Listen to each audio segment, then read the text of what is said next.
মানব জন্ম পাওয়ার আগে 20 লক্ষ বার গাছপালা হতে হয়।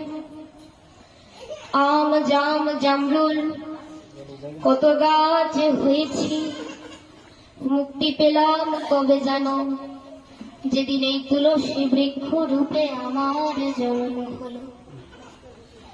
যেই দিন ওই তুলসী পত্র দ্বারা আমার প্রাণ গোবিন্দের সেবা হলো, সেই দিন আমি এই বৃক্ষকুল থেকে মুক্তি লাভ করলাম।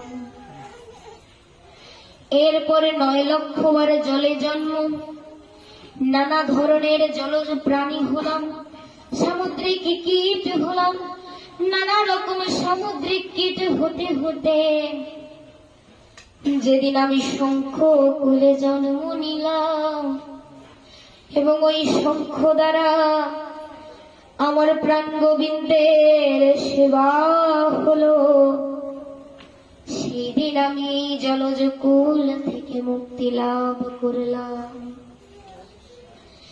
এরপরে 11 লক্ষ বার নানা ধরনের কীট পতঙ্গ হতে হয়, নানা ধরনের কীট পতঙ্গ হতে হতে যেদিন আমি মধু করে, যেদিন মৌমাছি রূপে ফুলের মধু সংগ্রহ করে চাকে ভরে দিলাম এবং সেই মধু দিয়ে আমার প্রাণ গোবিন্দে সেবা হলো, সেদিন আমি এই কীট পতঙ্গ কুল থেকে মুক্তি লাভ করলাম।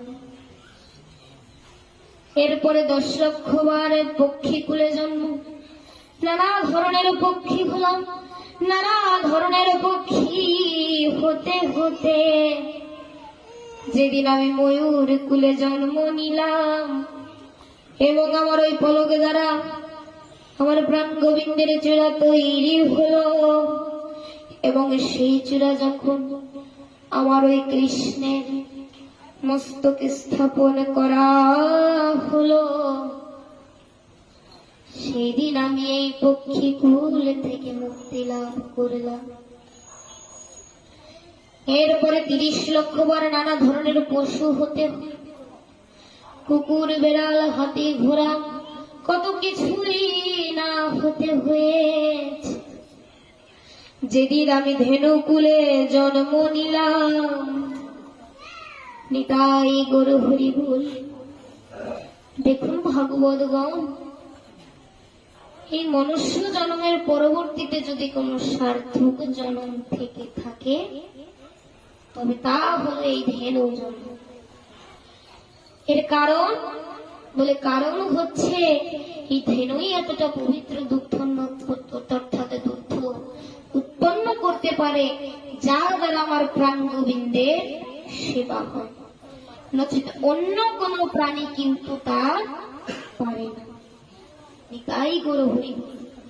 সুতরাং যেই দিন ওই পবিত্র দুগ্ধ দ্বারা আমার প্রাণ গোবিন্দের সেবা হলো, সেই দিন আমি এই পশুকুল থেকে মুক্তি লাভ করলাম।